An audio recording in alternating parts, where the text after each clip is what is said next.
Hello friends, இன்னைக்கு நம்ம பார்க்க போகிறது ஜாப்பனி அனிமி சீரீஸான world finest assassin gets reincarnated in another world season 1 episode 3 தான் இன்னைக்குள்ள வீடியோவில் பார்க்க போகிறோம். எப்பவும் சொல்கிற அதே டைலாக் தான். உங்களுக்கு இந்த வீடியோ பிடிச்சிருந்தது அப்படின்னா லைக் பண்ணிட்டு அப்படி மறக்காம நம்ம சேனலை சப்ஸ்கிரைப் பண்ணிருங்க. ஏன்னா நீங்கள் சப்ஸ்கிரைப் பண்ணி சப்போர்ட் பண்ணீங்க அப்படின்னா தான் என்னால் டெய்லியோ சியர்ஃபுல்லாக வீடியோஸ் போட முடியும். சரி வாங்க நம்ம வளவலன்னு பேசாமல் இன்னைக்குள்ள கதைக்குள்ள போகலாம். இன்னைக்கு நம்ம பார்க்க போகிறது the world finest assassin gets reincarnated in another world season 1 episode 3. என்னோட பேரு லூக் டூ ஆத்தடே அப்படின்னு சொல்லி நம்ம ஹீரோ இப்போ ஃபார்மலா இன்ட்ரடியூஸ் ஆகிட்டு தான். பரவாயில்ல, எதுக்காக ஃபார்மல் இன்ட்ரோடக்ஷன்லாம்? நான் உன்னை விட 3 வயசு தான் பெரிய பொண்ணு, ஃபார்மல் இன்ட்ரோடக்ஷன்லாம் தேவையில்லை அப்படின்னு சொல்லி அந்த பொண்ணு சொல்லிட்டு ஃபர்ஸ்ட் உன்னோட மானாவோட லெவல் என்னங்கிறத பார்க்கணும் அப்படின்னு சொல்லி அவன் கையில ஒரு ஸ்டோனை கொடுத்து, இதுக்கு பேர் தான் ஃபார் ஸ்டோன், இதுல நீ உன்னோட மேஜிக் ஃபில் பண்ணு, அதோட லெவல் என்னங்கிறத நான் தெரிஞ்சுக்கலாம் அப்படின்னு சொல்லி அவ சொல்லவும் நம்ம ஹீரோவா அவனோட மானாவை அந்த ஸ்டோனுக்கு செலுத்துறான். பரவாயில்லையே, உன்னோட மானா பவர் ரொம்பவும் அதிகமா இருக்கு, அதனாலதான் இது பிரைட்டா இருக்கு அப்படின்னு அந்த பொண்ணு சொல்றா. ஆனா அந்த ஹீரோவை அழிக்கிறதுக்கு இதெல்லாம் பத்தாது அப்படின்னு சொல்லிட்டு நம்ம ஹீரோ அவனோட மேஜிக் பவரை அதிகமா கொண்டு வரான். லோக், உன்கிட்ட எப்படி இன்னும் இவ்வளவு மானா பவர் இருக்கு அப்படின்னு சொல்லி அவ கேட்கவும், என்கிட்ட இன்னும் இருக்கு அப்படின்னு சொல்லி நம்ம ஹீரோ அதை ரொம்பவும் அதிகப்படுத்துதான். டக்குனு அதை மேல தூக்கி போடு அப்படின்னு சொல்லி அவ சொல்லவும் நம்ம ஹீரோ ரொம்ப தூரம் தள்ளி போடுறான். பார்த்தா அது ஒரு பெரிய பிளாஸ்டியே கிரியேட் பண்ணுது.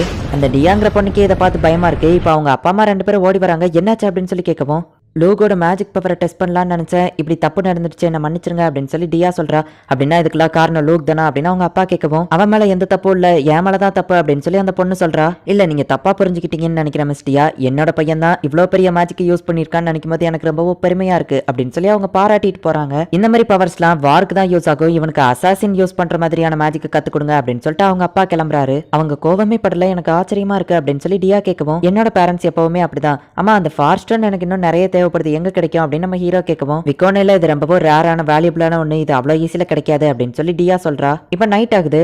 அந்த டியாங்கிற பொண்ணு எனக்கு நல்லாவே தான் மேஜிக் டீச் பண்றா. இருந்தாலும் அந்த ஹீரோவை கொல்றதுக்கு எனக்கு அந்த ஃபார் ஸ்டோன் இருந்தா நல்லா இருக்கும் அப்படின்னு சொல்லி நம்ம ஹீரோ யோசிக்கிறான். இப்ப டியா வந்துட்டு நம்ம ஹீரோவோட ரூம் கதவை தட்டி, லோக் நீ இன்னும் தூங்கலையா? சின்ன பசங்க எல்லாம் இவ்வளவு நேரம் முழிச்சிருக்க கூடாது, சீக்கிரமா போய் தூங்க அப்படின்னு சொல்லிட்டு நம்ம ஹீரோ கூடவே பெட்ல படுத்துக்கிட்டா. ஆக்சுவலி நான் உனக்கு ரிலேஷன் தான் அப்படின்னு சொல்லவோ, நீ எப்ப எனக்கு ரிலேஷன் ஆனா அப்படின்னு நம்ம ஹீரோ கேட்கிறான். உங்க அம்மா இன்னும் உன்கிட்ட சொல்லலையா? சரி ஓகே அப்படின்னு சொல்லிட்டு அவ்வளோ எதுவோ சொல்லல. இப்ப அடுத்த நாள் காலையில ஆகுது. இன்னொரு ஃபார் ஸ்டோனை கொடுத்து, இதுல உன்னோட மேஜிக் பவரை லைட்டா யூஸ் பண்ணு அப்படின்னு சொல்லி அவ சொல்றா. இப்ப நம்ம ஹீரோவா அவன் மானாவை யூஸ் பண்ணவும், உன்கிட்ட என்ன எலமெண்ட்லாம் இருக்குன்னு தெரிஞ்சுக்கலாம் அப்படின்னு சொல்லி ஃபர்ஸ்ட் ஃபயர் இருக்கான்னு சொல்லி செக் பண்ணி பார்க்கறா. நம்ம ஹீரோ கிட்ட ஃபயர் எலமெண்ட் இருக்கு. சில பேர் கிட்ட 2 ஆட்ரிபியூட்ஸும் இருக்கும். நம்ம எதுக்கும் மத்ததையும் செக் பண்ணி பார்க்கலாம் அப்படின்னு சொல்லி வாட்டர் செக் பண்ணி பார்க்கறா. வாட்டர் எலமெண்ட்டும் நம்ம ஹீரோ கிட்ட இருக்கு. இந்த ஊர்லயே என் ஒருத்திக்கிட்ட மட்டும் தான் 2 எலமெண்ட் யூஸ் பண்ற பவர் இருக்குன்னு நினைச்சேன். பரவாயில்ல, உன்கிட்டயாவது இருக்கே அப்படின்னு சொல்லி அவ ஆச்சரியப்படுதா. மத்த எலமெண்ட்ஸையும் செக் பண்ணு அப்படின்னு நம்ம ஹீரோ சொல்லவோ, ஆனா யார்கிட்டயும் 3 ஆட்ரிபியூட் இருக்காது அப்படின்னு சொல்லி அவ செக் பண்ணி பார்த்தா நம்ம ஹீரோ கிட்ட 4 ஆட்ரிபியூட்டுமே இருக்கு. அப்படின்னா ஃபயர், வாட்டர், விண்ட், எர்த், இந்த 4த்தையுமே உன்னால கண்ட்ரோல் பண்ண முடியும். எனக்கு எர்த் தான் ரொம்பவும் பிடிக்கும். ஃபர்ஸ்ட் நீ மேஜிக் யூஸ் பண்றதுக்கு உன்னோட மானாவை நீ தெரிஞ்சுக்கிடணும். உன்னோட ஸ்கின்ல நீ ஃபர்ஸ்ட் உன்னோட மானாவை ஃபீல் பண்ண ஆரம்பி.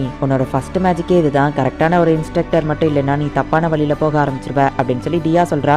இப்ப நம்ம ஹீரோவும் வந்துட்டு அந்த மானா எல்லாத்தையும் ஃபீல் பண்றான். ஃபர்ஸ்ட் டைம் நம்ம ஹீரோவால மேஜிக் எப்படி இருக்கும் அப்படிங்கறத ஃபீல் பண்ண முடியுது. இப்ப என்னோட ஹெல்ப் இல்லாம நீயாவே அதை ட்ரை பண்ணி பாரு அப்படின்னு சொல்லி டியா சொல்றா. நம்ம ஹீரோவை ஃபீல் பண்ணி பாக்குறான். நம்ம ஹீரோவால இப்ப மேஜிக் யூஸ் பண்ண முடியுது. அப்ப அவனோட மண்டைக்குள்ள ஏதோ லெட்டர்ஸ் மாதிரி ஒன்னு தெரியுது அப்படின்னு சொல்லி அவன் சொல்லவும், அந்த லெட்டர்ஸ் எல்லாமே உன்னோட ஸ்பெல், அதை தான் நீ ப்ரொனவுன்ஸ் பண்ணும்போது உன்னால மேஜிக்கை யூஸ் பண்ண முடியும். நீ அதிகமா உன்னோட மேஜிக்கை யூஸ் பண்ண உனக்கு புதுசான ஸ்பெல்ஸ் எல்லாம் கிடைக்கும் அப்படின்னு சொல்லி டியா சொல்றா. அந்த லெட்டர்ஸை என்னால ரீட் பண்ண முடியல அப்படின்னு நம்ம ஹீரோ சொல்லவோ, அவ வந்துட்டு சிம்பிளா ஒரு காப்பரை கிரியேட் பண்றதுக்கான ஸ்பெல்ல சொல்லி கொடுக்குறா. நம்ம ஹீரோ அதை பார்த்துட்டு அடுத்த செகண்டே அந்த மேஜிக்கை பெர்ஃபார்ம் பண்ணவோ, எப்படி நீ இதை உடனே பண்ண அப்படின்னு சொல்லி அவ ஆச்சரியப்படுதா. எனக்கு நல்ல மெமரி பவர் உண்டு, அது போக என்னால ஃபாஸ்டா நிறைய விஷயங்களை கத்துக்கிட முடியும் அப்படின்னு நம்ம ஹீரோ சொல்றான். ஆனா நம்ம ஹீரோவோட மைண்டுக்கு அந்த ஸ்பெல் தெரிஞ்சது அப்படின்னா தான் டியா லெவலுக்கு நம்ம ஹீரோவால பெர்ஃபெக்ட்டா அந்த காப்பரை கொண்டு வர முடியும். இப்போதைக்கு நம்ம ஹீரோ எர்த் மேஜிக் மட்டும் தான் கத்துக்கிட்டு இருக்கான். அடுத்த நாள் நைட்டோ டியா நம்ம ஹீரோ கூடவே வந்து தூங்குறா. உன்னோட சாப்பாடு ரொம்பவே சூப்பரா இருந்துச்சு அப்படின்னு சொல்லி டியா சொல்லவும், என்னோட பெஸ்ட் டிஷ் நான் செஞ்சு கொடுக்காம விட்டதுக்கு சாரி அப்படின்னு நம்ம ஹீரோ சொல்லவும், ஹே லோக், இன்னைக்கு நீ சமைச்சது ரொம்பவுமே டேஸ்டா இருந்தது, இதுக்கு முன்னாடி நான் இப்படி சாப்பிட்டதே இல்ல, நீ எல்லா விஷயத்திலயுமே எப்படி ரொம்பவோ திறமசாலியா இருக்க, நீ ரொம்ப ஸ்மார்ட்டா இருக்க, எல்லாத்தையும் குயிக்கா கத்துக்கிற, குக்கிங் கூட சூப்பரா பண்ற, எனக்கு ஒன்னு பார்த்தா பொறாமையா இருக்க அப்படின்னு அவ சொல்லவோ, எல்லாம் எங்க அப்பா அம்மா கிட்ட இருந்து நான் கத்துக்கிட்டதுதான் அப்படின்னு நம்ம ஹீரோ சொல்றான். இப்ப நம்ம ஹீரோ அவனோட காப்பரை பெர்ஃபெக்ட்டா செஞ்சு முடிக்கிறான். ஆனா மத்த ஸ்பெல்ஸ் எல்லாம் தானாவே அவன் மைண்டுக்கு வரணும்னா அதுக்கு ரொம்ப நாள் ஆகும் அப்படின்னு சொல்லிட்டு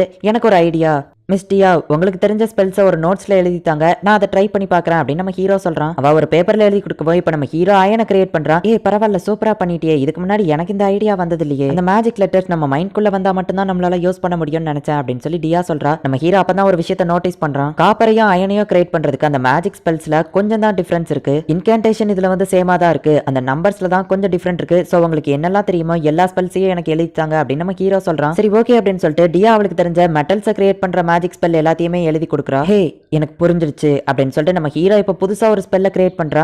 நீ புதுசா ஒரு ஸ்பெல்லையே கிரியேட் பண்ணிருக்கியா அப்படின்னு சொல்லி அவ கேட்கவும், ஒவ்வொரு மெட்டல்ஸ்க்கும் இந்த நம்பர் மாதிரி இருக்கிறது மட்டும் தான் மாறுது. Gravity, melting point, atomic wait இதை வச்சு தான் ஒவ்வொரு மெட்டலும் மாறுது அப்படின்னு சொல்லி நம்ம ஹீரோ சொல்லவோ, எனக்கு இது புரியுற மாதிரி சொல்றியா அப்படின்னு சொல்லி அவ கேட்கறா. நான் சொல்ற நம்பர்ஸை யூஸ் பண்ணி நம்மளால கோல்ட கிரியேட் பண்ண முடியும் அப்படின்னு நம்ம ஹீரோ சொல்றான். சரின்னு அவளும் அந்த நம்பர்ஸ் எழுதிட்டு இப்ப அந்த மேஜிக்கை ட்ரை பண்ணி பார்க்கவும் அப்படியே மயங்கி கீழே விழுந்துருதா. திடீர்னு என்னோட மேஜிக் பவர் மொத்தமும் கம்மியான மாதிரி தெரியுது, ஸ்பெல்ஸ்ல ஏதாச்சும் தப்பு பண்ணிட்டியா அப்படின்னு சொல்லி அவ கேட்கறா. எதனால இப்படி ஆகுது, நம்ம கரெக்டானது தானே கொடுத்தோம் அப்படின்னு சொல்லிட்டு நம்ம ஹீரோ ட்ரை பண்ணி பார்க்கறான். இப்ப நம்ம ஹீரோ கோல்ட கிரியேட் பண்ணிட்டான். இந்த உலகத்துல இருக்கிற மேஜிக் ஸ்பெல்ஸ் கொஞ்சம் டிஃபரெண்டா ஒர்க் ஆகுது. புது மேஜிக் ஸ்பெல்லை யார் கண்டுபிடிக்கிறாங்களோ அவங்க எழுதி கொடுத்தாதான் இது ஒர்க் ஆகும் போல. டியா இவ்வளோ நேரம் அவளுக்கு தெரிஞ்ச மேஜிக்கை எழுதி கொடுத்தா என்னால் யூஸ் பண்ண முடிஞ்சது அப்படின்னா நான் தான் எழுதி கொடுக்கணும் அப்படின்னு சொல்லி நம்ம ஹீரோ எழுதி கொடுத்துட்டு இது உன்னோட மேஜிக்னு மனசுக்குள்ள நினைச்சுக்கோ அப்படின்னு சொல்லி அவன் சொல்லவும் இப்போ அவளாலேயே இப்போ அந்த மேஜிக்கை யூஸ் பண்ண முடியுது. ஹே இது உண்மையிலேயே ஆசம், நம்ம இன்னும் புதுசா நிறைய ட்ரை பண்ணலாம் அப்படின்னு சொல்லிட்டு டியா ரொம்ப ஹாப்பி ஆகுறா.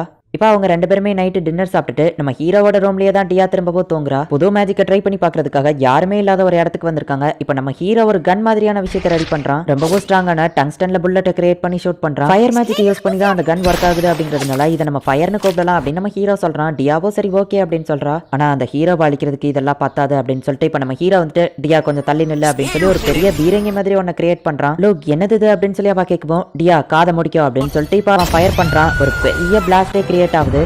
என்னது இதை நீ எப்படி பண்ண அப்படின்னு சொல்லிட்டு டியாவே ரொம்பவும் பயப்படுறா. நான் இதை ரொம்பவும் ஸ்ட்ராங்கா தான் கிரியேட் பண்ணேன், ஆனா ஒரு தடவை ஃபயர் பண்ணதுக்கே இது டேமேஜ் ஆயிடுச்சு, அந்த ஹீரோவை கொல்றதுக்கு இது எனக்கு போதாது அப்படின்னு சொல்லி நம்ம ஹீரோ நினைக்கிறான். லோக் உண்மையிலேயே நீ ஒரு ஜீனியஸ் தான், புதுசா நிறைய விஷயங்கள் கண்டுபிடிக்கிறான் டியா சொல்லவோ, நீ வேணா இதை ட்ரை பண்ணி பாரு அப்படின்னு நம்ம ஹீரோ கேட்கறான். இவ்வளவு பெரிய விஷயத்தை கிரியேட் பண்ண எனக்கு நிறைய மானா செலவாக்கும், என்கிட்ட அவ்வளோ இல்ல, எனக்கு இந்த ஃபயரே போதும் அப்படின்னு சொல்லி அவ சொல்றா. நைட் ஆகுது. நம்ம ஹீரோவை வந்து அவ கட்டி பிடிச்சிட்டு, லோக் 2 வாரம் முடிஞ்சு போச்சு, நாளைக்கு நான் கிளம்ப போறேன், ஆனா எனக்கு ஒன்னு விட்டு போக மனசே இல்ல, உன் கூடவே இருக்கணும்னு தோணுது அப்படின்னு சொல்லி அவ சொல்றா. இப்ப நம்ம ஹீரோ அவளுக்காக ஒரு நைஃபை கிஃப்டா ரெடி பண்ணி கொடுக்குறான். இது டைட்டானியம் ஆலாயால ரெடி பண்ணது, அயனை விட ரொம்பவும் ஸ்ட்ராங்கா இருக்கும், அதே நேரத்துல வெயிட்லெஸ்ஸாவும் இருக்கும் அப்படின்னு சொல்லிட்டு அது மேல ஒரு பேப்பரை போடுறான். அந்த பேப்பரை மேல இருந்து கீழே போடுவான். அந்த கத்தி பட்டவனே தானாவே 2 துண்டா கிழியுது. இது ரொம்பவும் ஷார்ப்பானது, இந்த மாதிரி ஒண்ணு நான் கிரியேட் பண்றதுக்கு நீ தான் காரணம், நீ எனக்கு மேஜிக் டீச்சரா கிடைச்சதுக்கு ரொம்பவும் சந்தோஷம் அப்படின்னு சொல்லி நம்ம ஹீரோ சொல்றான். நான் மட்டும் ஒன்னு மீட் பண்ணலன்னா புது ஸ்பெல்ஸை என்னாலேயே கிரியேட் பண்ண முடியுங்கிறது எனக்கு தெரிஞ்சிருக்காது, மேஜிக் மேல இருந்த ஆர்வம் இப்ப ரொம்பவும் அதிகமாயிடுச்சு, உனக்கு தான் ரொம்பவும் தேங்க்ஸ் சொல்லணும் லோக் அப்படின்னு சொல்லிட்டு அவ கழுத்துல வச்சிருக்கிற அந்த ஃபார் ஸ்டோனை நம்ம ஹீரோக்கு கிஃப்டா கொடுக்குறா. இந்த ஃபார் ஸ்டோன் ரொம்பவும் வேல்யூபிளானதுன்னு சொன்னீங்க அப்படின்னு சொல்லி நம்ம ஹீரோ கேட்கவோ, நீ எனக்கு பதிலுக்கு ஒரே ஒரு ப்ராமிஸ் பண்ணணும், எப்பெல்லாம் நான் உன்னை பார்க்கணும்னு ஆசைப்பட்டனோ அப்பெல்லாம் நீ என் முன்னாடி வந்து நிக்கணும்னு சொல்லவோ நம்ம ஹீரோவோ சரி ஓகே அப்படின்னு சொல்லி அவளுக்கு ப்ராமிஸ் பண்றான். எங்களோட பையனுக்கு மேஜிக் டீச் பண்ணதுக்கு ரொம்பவும் தேங்க்ஸ் அப்படின்னு சொல்லி அவங்க அப்பாவோ அம்மாவோ வழி அனுப்பி வைக்கிறாங்க. நான் இல்லைன்னா கூட உங்க பையன் தானாவே மேஜிக் கத்துக்கிட்டு இருந்திருப்பான், அந்த லெவலுக்கு அவன் திறமசாலி, எனக்கே அவனை பார்த்தா பொறாமையா இருக்கு அப்படின்னு டியா சொல்லவோ அவங்க அப்பா அம்மா 2 பேருமே நம்ம ஹீரோவை பாராட்டுறாங்க. இப்ப டியா அந்த இடத்துல இருந்து கிளம்புறா. லோக் நீ சின்ன பையனா இருந்தாலுமே இப்ப எல்லாத்துக்குமே தயாராயிட்ட, நீ உண்மைகளை தெரிஞ்சுக்கிட வேண்டிய நேரம் வந்துருச்சு அப்படின்னு சொல்லிட்டு அவங்க அப்பா அவனை ஏதோ ஒரு இடத்துக்கு கூட்டிட்டு போறாரு. லோக் நம்ம 2 or 3 ஃபேமிலிக்கு என்ன பண்ணுவோம் அப்படின்னு சொல்லி அவங்க அப்பா கேட்கவும், நோபல் மன்னா இருக்கிறவங்களுக்கு மெடிக்கல் ட்ரீட்மெண்ட் பார்ப்போம், அது போக இந்த கிங்டம்ல இருக்கிற கிருமிகள் எல்லாம் நம்ம கிளீன் பண்ணுவோம் அப்படின்னு சொல்லி அவன் சொல்றான். அப்ப ஏதோ ஒரு பில்டிங் குள்ள போகவும் இது எந்த இடம் அப்படின்னு நம்ம ஹீரோ கேட்கறான். இது ஒரு ஜெயில், கிங்டம்ல இருக்கிற கைதிங்க எல்லாரையுமே இந்த இடத்துல தான் அடைச்சு வச்சிருக்காங்க, இவங்களெல்லாம் எக்ஸ்பெரிமெண்ட்காக தான் வச்சிருக்கோம் அப்படின்னு அவங்க அப்பா சொல்லவும், மெடிக்கல் எக்ஸ்பெரிமெண்ட்காகவா அப்படின்னு சொல்லி அவன் கேட்கறான். இல்ல நீ உங்களை கொலை பண்ணி பிராக்டிஸ் பண்ண போற, ஒரு அசாசினுக்கு எமோஷன்ஸை கண்ட்ரோல் பண்றது தான் ரொம்பவும் முக்கியம், மற்றவங்களை நீ கொலை பண்ணும்போது பாவமே பார்க்கக்கூடாது, இல்லைன்னா அவங்க உன்னை கொண்டுருவாங்க அப்படின்னு சொல்லி அவங்க அப்பா சொல்லவும், அப்படின்னா எதுக்காக எனக்கு எமோஷன் சந்தோஷம் இது எல்லாத்தையும் கற்றுக் கொடுத்தீங்க, நீங்க நினைச்சிருந்தா என்ன கொலை பண்ற ஒரு டூல்ஸாவே மாத்திக்கலாமே அப்படின்னு நம்ம ஹீரோ கேட்கவும், இல்ல லோக் ஒரு உயிரோட வேல்யூ என்ன அப்படிங்கறத தெரிஞ்சுக்கணும், ராயல் பேலஸ்ல இருந்து நமக்கு கொலை பண்றதுக்கு ஆர்டர் வந்தாலுமே அவங்கள கொலை பண்ணலாமா கூடாதா நல்லதா கெட்டதா இதை எல்லாத்தையும் டிசைட் பண்ண வேண்டியது நாம தான். இவ ஒரு சாகடிக்கப்பட வேண்டிய கைதி, ஒரு வீட்டுக்குள்ள போய் திருடலான்னு போயிருக்கா, அங்க இருக்கிற வயசானவங்களை கொண்டுட்டு எவிடன்ஸ் கிடைக்க கூடாதுன்னு அந்த வீட்டையே மொத்தமா எரிச்சிருக்கா அப்படின்னு அவங்க அப்பா சொல்லவோ, இல்ல நான் கொல்லல, நான் வேணும்னு பண்ணல, எனக்கு பசிச்சுது, நான் தெரியாதனமா தான் அந்த ஃபயர் ஆக்சிடென்ட்டை பண்ணிட்டேன் அப்படின்னு சொல்லிட்டு அவ கதறுதா. இவளை எந்த மெத்தட்ல கொலை பண்ணணும் அப்படிங்கறத நீயே முடிவெடுத்துக்கோ அப்படின்னு சொல்லி அவங்க அப்பா நம்ம ஹீரோ கிட்ட சொல்றாரு. கவலையப்படாதீங்க மேடம் அப்படின்னு சொல்லிட்டு நம்ம ஹீரோ போயிட்டு அவளோட கையை துண்டா வெட்டிட்டு உங்க அட்ரினலினை கட் பண்ணா உங்களுக்கு வலியே தெரியாது, சோ நீங்க சாகும்போது வலியே இல்லாம இறந்து போவீங்க அப்படின்னு சொல்லி நம்ம ஹீரோ சொல்றான். ஹே குட்டி பிசாசு, உன்னை சும்மா விட மாட்டேன்டா, அந்த கிளடு கட்டைங்களை எரிச்சு கொண்ட மாதிரியே நான் இறந்ததுக்கு அப்புறமும் உன்னை சாவடிச்சு நரகத்துக்கு கூட்டிட்டு போவா அப்படின்னு சொல்லி அவ கத்தவும், நீ சொன்னதெல்லாம் உண்மைதான், அது நான் நெக்ஸ்ட் டைம் சாகுறப்போ அப்படின்னு சொல்லிட்டு அவளை கொலை பண்றான். இந்த இடத்துலயே இந்த எபிசோட் முடியுது. அந்த உலகத்துல மேஜிக் எப்படி ஒர்க் ஆகும்னா, மேஜிக் அதிகமா யூஸ் பண்ண புது மேஜிக் ஸ்பெல் அவங்க மைண்ட்ல தானாவே கிரியேட் ஆகும், அதை வச்சு வச்சு தான் அவங்க மேஜிக்கை புதுசா யூஸ் பண்ணுவாங்க. ஆனா தானாவே அது நம்ம மைண்டுக்கு வரணும்னா ரொம்ப லேட் ஆகும் அப்படின்னு சொல்லிட்டு நம்ம ஹீரோ உனக்கு தெரிஞ்ச மேஜிக் ஸ்பெல்லை எனக்கு எழுதி காட்டு அப்படின்னு சொல்லி அந்த எழுதி காட்டின அந்த ஸ்பெல்லை யூஸ் பண்றான். அப்படி பண்ணாலுமே மேஜிக் ஸ்பெல் ஒர்க் ஆக தான் செய்யுது. ஆனா இப்ப நம்ம ஹீரோ புதுசா ஒரு மேஜிக் ஸ்பெல்லை கிரியேட் பண்ணா அப்படின்னா அதை நம்ம ஹீரோ தான் எழுதி காட்டணும். அதை பார்த்து அவங்க செஞ்சாங்க அப்படின்னா தான் அந்த மேஜிக் ஸ்பெல் ஒர்க் ஆகும். இந்த மாதிரி சில விஷயங்கள் இதுல கொஞ்சம் குழப்பமா இருந்தாலும் கூட கதை சும்மா வேற லெவல்ல இருக்கும். ஸோ மிஸ் பண்ணாம பார்த்து என்ஜாய் பண்ணுங்க. அண்ட் உங்களுக்கு இந்த வீடியோ பிடிச்சிருந்தது அப்படின்னா லைக் பண்ணிட்டு அப்படி மறக்காம நம்ம சேனலை சப்ஸ்கிரைப் பண்ணிருங்க. தேங்க்யூ ஃபார் வாட்சிங். Bye guys. நெக்ஸ்ட் எபிசோட்ல மீட் பண்ணலாம்.